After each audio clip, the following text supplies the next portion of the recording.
Well, it's been about 45 minutes.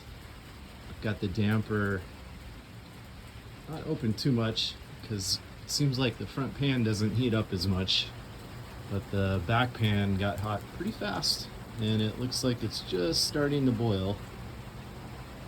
I've been taking buckets of water out of the front and then filling water from the back through the pipes to get the front a little bit warmer faster, and then dumping it back into the back. So the way this thing works is that once I replace this wrong pipe fitting on here that shouldn't be iron and also should be 1.5 inches, this is the feed. It comes in here in this feed tank. There's a float. You can see a drain right here for when everything's done. But this float has one of these float boxes put on it.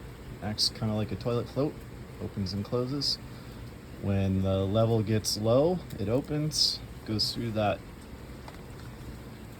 right here, that pipe, and that goes in there, travels out over on this side and comes out, and then your sap ends up going from this end around this part of the tank.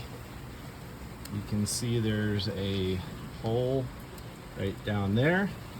So it goes the other side, travels down that way.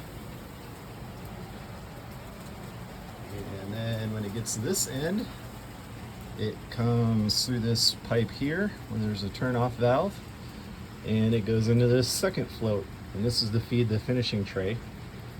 There's also another float that I've got just sitting in the water that we're going to clean.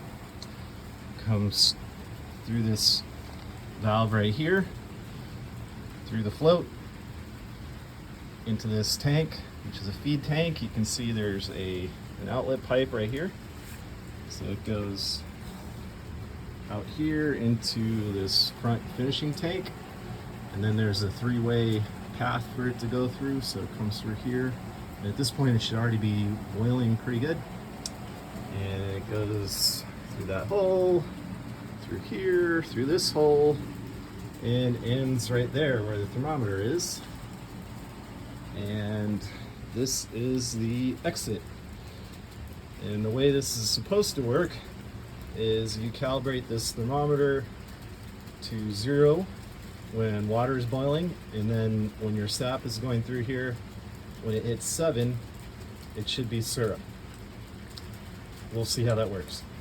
And then what you do is you kind of mass balance this by cracking the valve here and capturing your finished syrup in a container, and you adjust the float feed over on this side to keep this tank relatively steady, and everything should be raging boil at that point.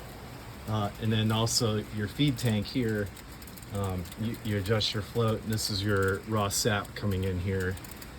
That should be from some kind of tank that hopefully in our case will be elevated high enough that it can use gravity to feed it in. So it's getting there. You can see the boiling is starting to get a little more vigorous, so we'll sit here and watch water boil for a little bit longer and see when this thing is really kicking off.